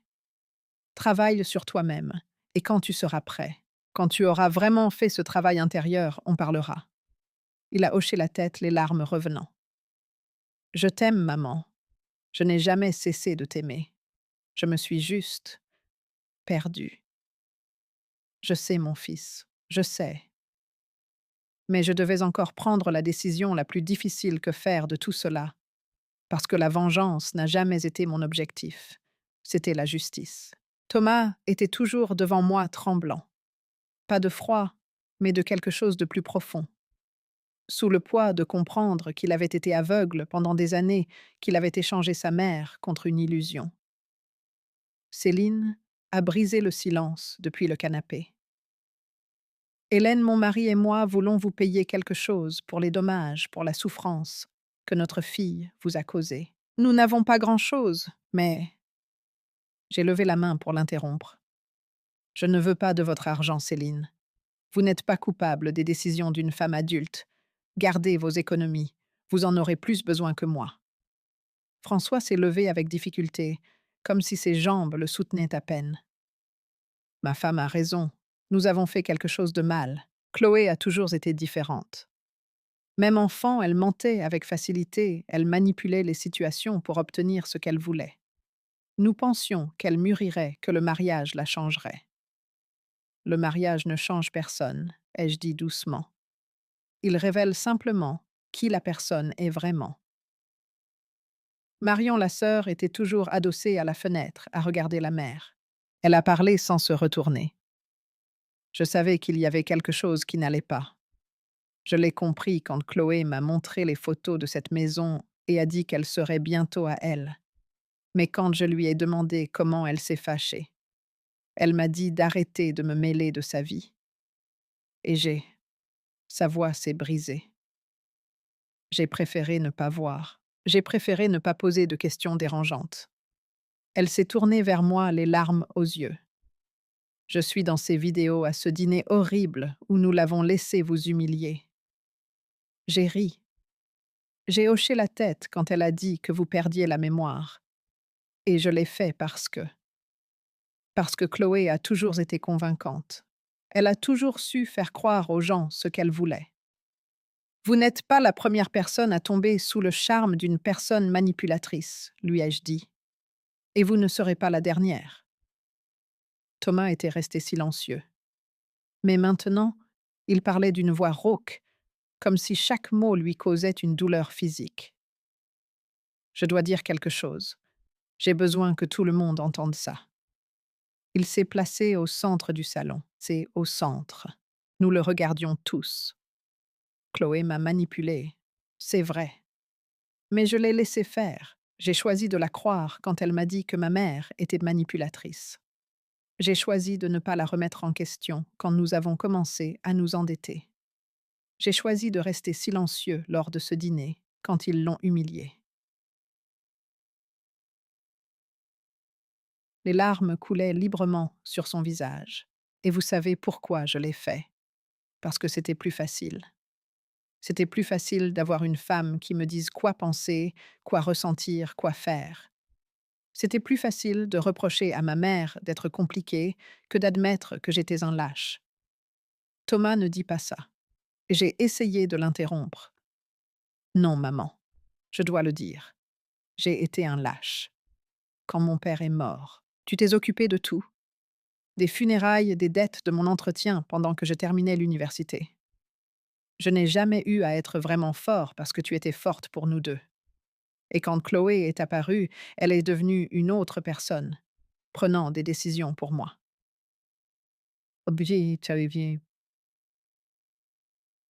Il a essuyé ses larmes violemment. J'ai 43 ans et je viens de réaliser que je n'ai jamais été un homme accompli. J'ai toujours été le fils de quelqu'un ou le mari de quelqu'un, mais jamais Thomas. Juste Thomas. Le silence qui a suivi a été lourd chargé de vérités douloureuses. Paul Martin, qui avait discrètement rangé les documents, a pris la parole. Thomas, la première étape du changement est de reconnaître le problème. Vous avez déjà franchi cette étape. Le reste viendra après. Mais peut-être qu'il est trop tard. Thomas m'a regardé avec désespoir. Peut-être que ma mère ne pourra jamais me pardonner, et je ne lui en voudrais pas. Je suis allée vers lui. J'ai posé ma main sur sa joue comme je le faisais quand il était petit. Thomas, tu es mon fils. Tu seras toujours mon fils. Mais la relation que nous avions s'est brisée. Et pour la reconstruire, nous avons besoin de temps. Nous avons besoin que tu montres par des actes, pas par des mots, que tu as vraiment changé. Que veux-tu que je fasse? J'ai pris une grande inspiration avant de répondre. D'abord, cherche une aide professionnelle, un thérapeute. Quelqu'un pour t'aider à comprendre comment tu en es arrivé là. Ensuite, règle le gâchis financier que Chloé a laissé. Ces dettes sont les tiennes maintenant. Je ne les paierai pas. Tu les as contractées. Tu les paies. Troisièmement, tu dois vivre seul, apprendre à être toi-même, à prendre tes propres décisions, à ne pas dépendre de quelqu'un d'autre pour penser à ta place. Thomas hochait la tête à chaque point comme un élève prenant des notes lors de la leçon la plus importante de sa vie. Et après ça, quand tu auras fait tout ça, quand tu seras vraiment une personne différente, alors on parlera de reconstruire ce que nous avions. Combien de temps? Le temps qu'il faudra. Peut-être des mois, peut-être des années. Joe. J'ai vu la douleur dans ses yeux, mais j'ai aussi vu l'acceptation. Il savait qu'il n'y avait pas de raccourci, que les dommages étaient profonds et réels. Grégoire est intervenu avec son ton professionnel. Thomas, il y a aussi la question légale. Chloé a contracté des dettes en utilisant votre nom des prêts que vous avez signés, mais qu'elle a dépensés. Légalement, vous êtes responsable. Nous parlons d'environ 350 000 € entre les cartes et les prêts personnels. Thomas a pâli. Je n'ai pas 350 000 €. Je sais. C'est pourquoi vous allez devoir restructurer votre vie financière, parler aux banques, négocier des plans de paiement. Ça va être difficile, mais c'est votre responsabilité. Et pour ce qui est du divorce, j'ai déjà préparé les papiers. Grégoire a sorti un dossier. Divorce express pour faute grave. Chloé devra signer d'où elle se trouve. Et voici la clause importante. Elle renonce à toute prétention sur les biens de votre part ou de la part de votre famille. Rien. Zéro. Elle part avec ce qu'elle est venue, c'est-à-dire rien.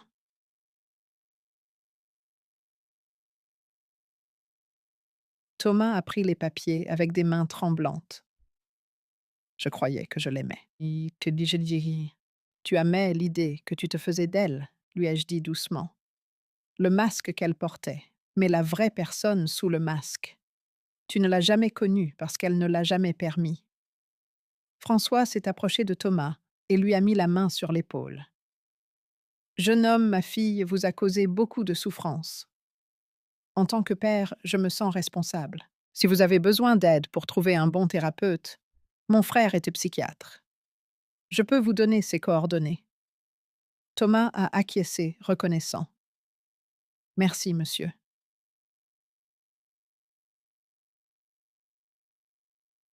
Marion s'est aussi approchée. Thomas, si tu as besoin de quelqu'un à qui parler, quelqu'un qui comprenne ce que c'est que de vivre dans l'ombre de Chloé, je suis là.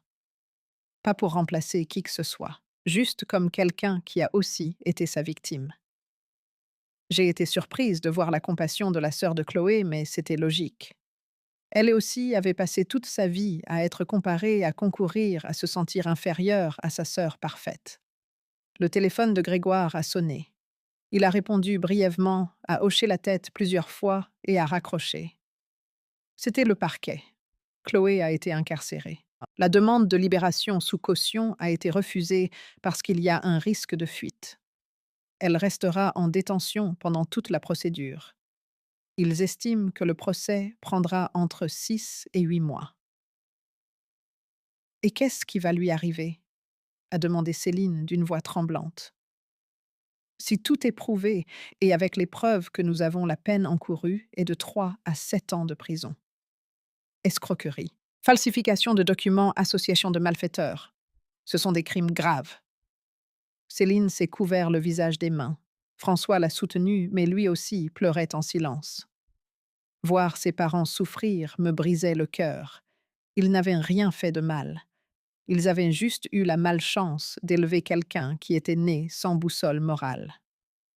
Monsieur, madame, leur ai-je dit, n'hésitez pas à me contacter si vous en avez besoin. Je sais que c'est difficile. La douleur de perdre un enfant, même si c'est par ses propres décisions, fait tout aussi mal. Céline m'a regardée à travers ses larmes. Pourquoi êtes-vous si généreuse envers nous? Parce que je suis mère et que je comprends la douleur d'aimer quelqu'un qui nous déçoit. Je comprends ce que c'est que de ne pas reconnaître la personne qu'on a élevée. Ces mots ont résonné dans la pièce. Thomas a sangloté. François a pincé les lèvres. Nous avons tous réalisé à ce moment-là que nous étions de différentes manières les victimes de la même personne. Paul a commencé à ranger son matériel. Madame Dupont, mon travail ici est terminé. Toutes les preuves. Toutes les preuves sont sauvegardées sur 3 clés. USB. Une pour vous, une pour Maître Laurent et une pour le parquet.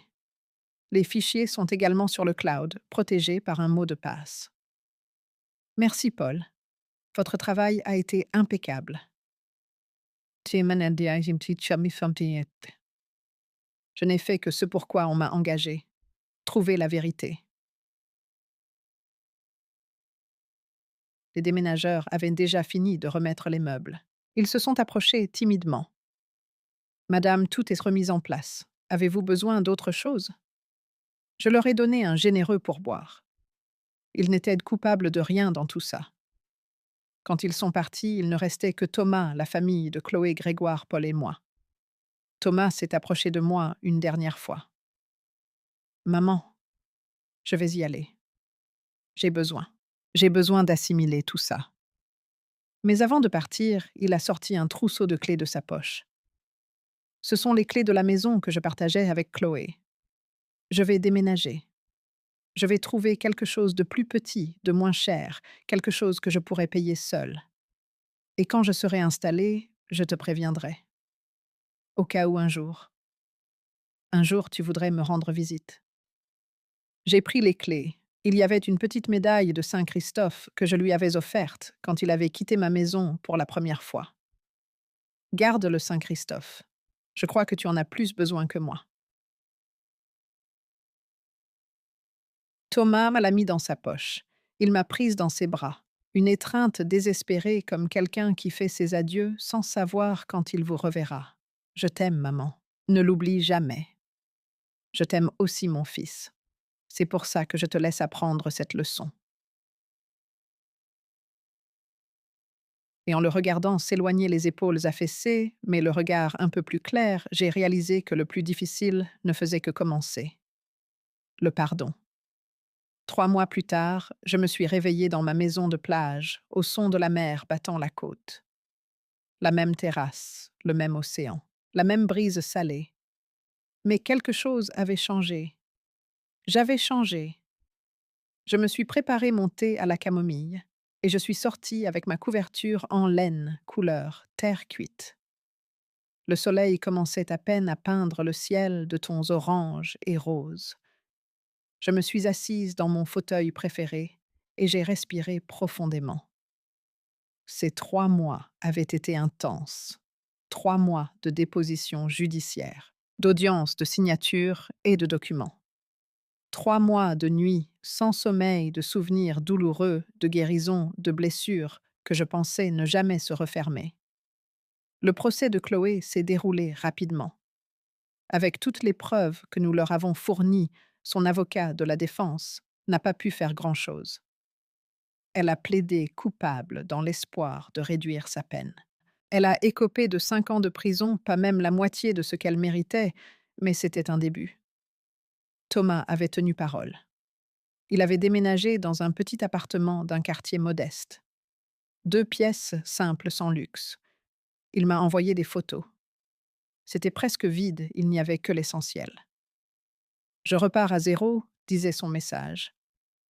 Il a trouvé un thérapeute, le docteur Vasseur, le frère de François. Il m'envoyait des nouvelles tous les 15 jours. Sans les détails des consultations, juste pour me prévenir qu'il continuait la thérapie. Séance 6, terminée. J'apprends beaucoup sur moi-même. Il remboursait également ses dettes.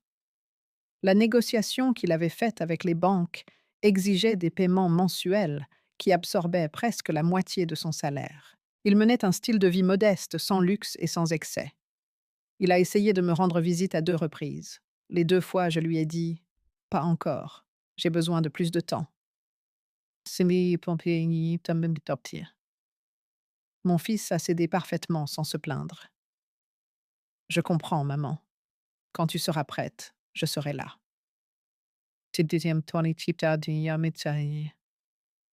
La famille de Chloé est devenue une alliée inattendue. Céline m'appelait toutes les semaines. Nous parlions de choses simples, de recettes du temps d'émissions de télévision. Nous ne mentionnions jamais Chloé.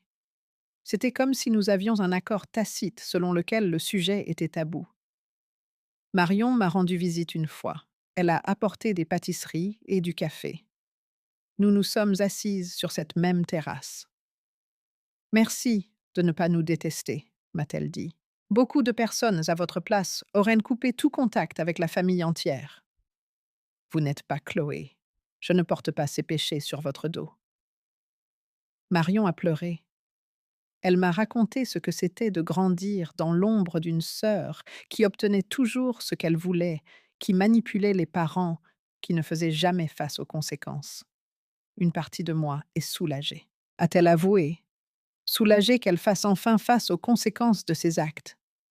C'est horrible de dire ça, mais c'est la vérité. Ce n'est pas horrible, c'est humain. Mon téléphone a vibré. C'était un message de Grégoire. Hélène, tout est finalisé. La fiducie reste intacte. Toutes les propriétés sont en sécurité. Chloé ne peut faire aucune réclamation, ni maintenant, ni jamais. Vous pouvez dormir sur vos 2 oreilles. J'ai souri. Dormir tranquille. Ça faisait si longtemps que je ne l'avais pas fait. Mais il y avait autre chose que j'avais décidé de faire. Quelque chose à quoi je pensais depuis des semaines. Cet après-midi-là, j'ai appelé Grégoire pour fixer un rendez-vous. J'ai aussi appelé Thomas. Le moment était venu. Tous les 2 sont apparus chez moi à Neuilly 2 jours plus tard.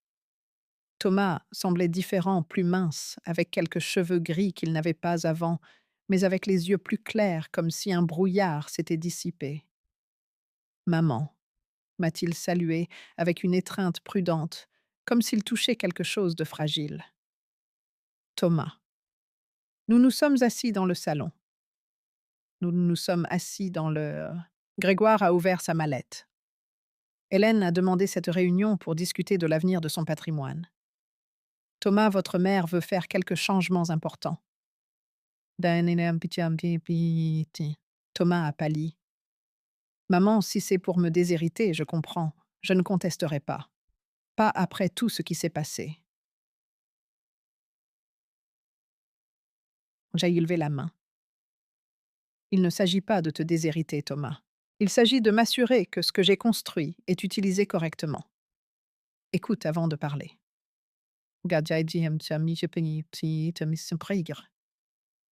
Gouard a sorti des documents. Votre mère a décidé de modifier son testament et la fiducie. Les propriétés restent dans la fiducie. Elle reste l'unique bénéficiaire tant qu'elle vit. Mais après son décès, les choses vont changer. Il a remis une copie du document à Thomas. Il a commencé à lire et j'ai vu son expression passer de la confusion à la surprise. La maison familiale de Neuilly. Ai-je poursuivi, te reviendra directement. C'est ta maison. C'est là que tu as grandi.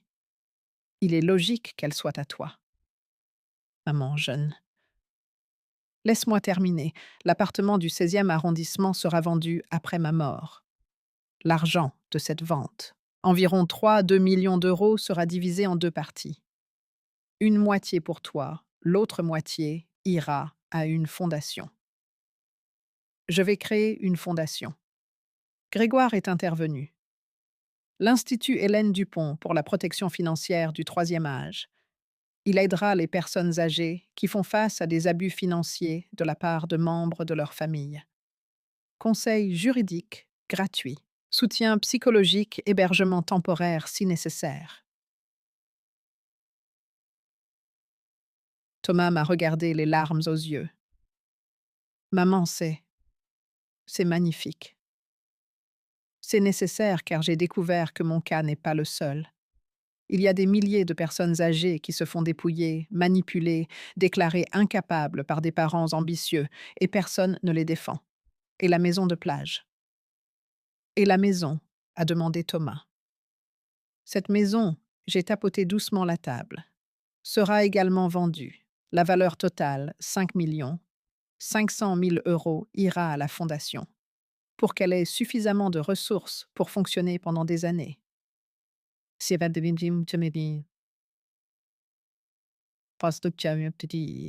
Mais ça veut dire que je n'hériterai que de la maison de Neuilly et de 16 millions d'euros. C'est exact. Sur les presque 15 millions que je possède, tu hériteras d'environ 6 millions au total si l'on compte la valeur de la maison familiale. Le reste ira pour aider d'autres personnes. J'ai vu le conflit sur son visage. Une partie de lui, la partie égoïste que Chloé avait nourrie, pensait que c'était injuste. Mais une autre partie, la partie qui apprenait à être meilleure, a compris. C'est juste, a-t-il finalement dit. Plus que juste. Après tout ce que j'ai fait, tu devrais tout donner à la fondation. Ce n'est pas une punition, Thomas. Il s'agit de faire en sorte que mon argent fasse une réelle différence. Et en plus, j'ai sorti un autre document. Il y a une condition. Une condition. Pour que tu reçoives ta part, tu dois respecter ceci dans les 5 prochaines années. 1. Continuer la thérapie régulièrement. 2. Garder tes finances en ordre. Pas de dettes irresponsables. 3. Être bénévole à la fondation pendant au moins 10 heures par mois. Et 4. Reconstruire notre relation. Sans précipitation, sans forcer, mais sincèrement. Si tu ne respectes pas ces conditions, ta part ira également à la fondation et la maison de Neuilly deviendra le siège de la fondation. Thomas était resté silencieux pendant un long moment, puis il a hoché la tête. J'accepte toutes les conditions. Ne les accepte pas pour l'argent, Thomas. Accepte-les parce que tu veux sincèrement changer.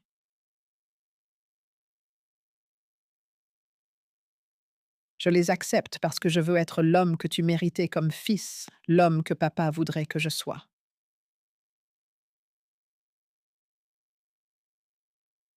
Ces mots m'ont brisé. Les larmes sont finalement venues. Des larmes que je retenais depuis des mois. Thomas s'est agenouillé devant moi. Il a pris mes mains. Maman, je sais que le chemin est long. Je sais que je ne peux pas effacer le mal avec de belles paroles, Mais je te le promets. Je te le promets sur la mémoire de papa. Je ferai le travail. Je serai meilleur. Je regagnerai ta confiance.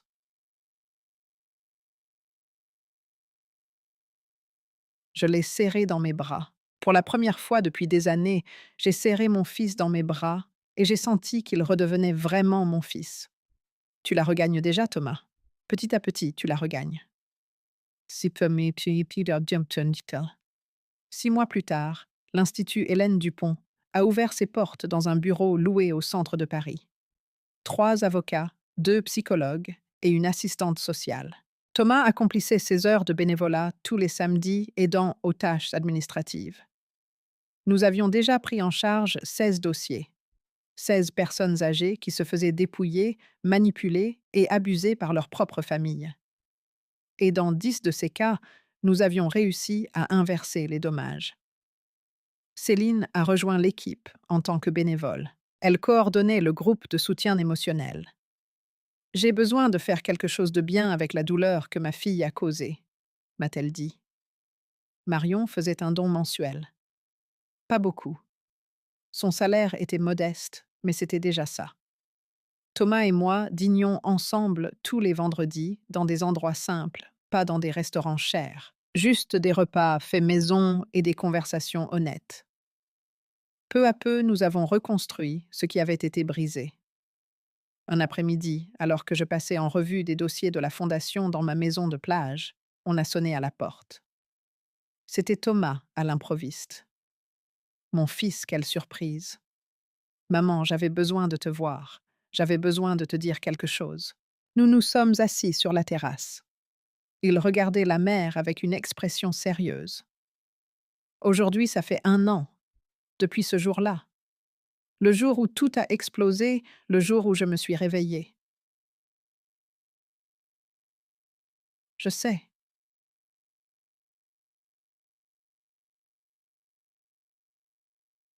Et je voulais te dire merci. Merci de ne pas m'avoir abandonnée. Merci de m'avoir donné des conséquences, mais aussi des opportunités. Beaucoup de mères auraient coupé tout contact. Tu es mon fils. Couper les ponts avec toi, ce serait couper une partie de moi. Le docteur Vasseur m'a donné un exercice la semaine dernière. Il m'a demandé d'écrire une lettre à la personne que j'avais le plus blessée dans ma vie. Évidemment, c'était toi. Il a sorti une enveloppe de sa veste. Il me l'a tendue avec des mains tremblantes. Tu n'as pas à la lire maintenant, mais je devais te la donner. J'ai ouvert l'enveloppe. La lettre faisait 3 pages. Des larmes tachaient certains mots. J'ai lu en silence pendant que Thomas regardait la mer. La lettre était un déballage complet. Tous les souvenirs de son enfance. Toutes les fois où j'avais sacrifié quelque chose pour lui. Toutes les fois où il m'avait manqué de respect et dont il se souvenait maintenant avec honte. Chaque séance de thérapie révélant des couches de culpabilité de la manipulation qu'il avait subie, de la responsabilité qu'il acceptait maintenant. Et à la fin, une promesse. Maman, je ne peux plus. Pas te rendre les années que nous avons perdues. Je ne peux pas effacer les mots que je t'ai dit, c'est en les bien. Mais je peux te donner une chose. Le reste de ma vie en étant le fils que tu mérites. Pas parfait, parce que je suis encore humain, mais présent, honnête le tien. Je t'aime. Je t'ai toujours aimé, même quand je ne le montrais pas. Ton fils Thomas. J'ai plié la lettre et je l'ai remise dans l'enveloppe. J'ai regardé Thomas. Viens ici.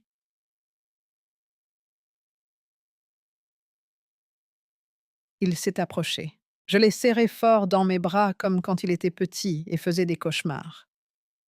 Je te pardonne, mon fils. Complètement. Je ne porte plus le poids du ressentiment.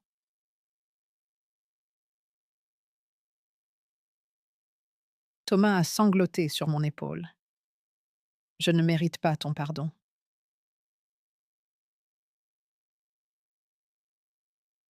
Personne ne mérite le pardon. C'est pour ça que ça s'appelle la grâce. Et je choisis de t'accorder cette grâce. Nous sommes restés ainsi, sommes enlacés pendant que le soleil se couchait sur la mer. mère et fils brisés, mais en train de guérir blessés, mais en train de pardonner. Aujourd'hui, 2 ans après cette aube où la larme s'est déclenchée, je suis assise sur ma terrasse, avec mon thé à la camomille et ma couverture couleur terre cuite. L'Institut Hélène Dupont a déjà aidé 83 personnes, 83 familles, où la justice a été restaurée. Thomas est fiancé à une femme, bien une institutrice nommée Émilie. Il me l'a présentée il y a 6 mois. Elle est simple, honnête, travailleuse, et elle le regarde avec un amour sincère, pas avec des yeux qui calculent des biens. Chloé purge sa peine. Je ne lui ai pas rendu visite. Je ne lui en veux pas, mais je ne ressens pas non plus le besoin de la voir. Son chapitre dans ma vie est clos. Mes propriétés sont en sécurité. Mon testament est à jour. Mon fils guérit.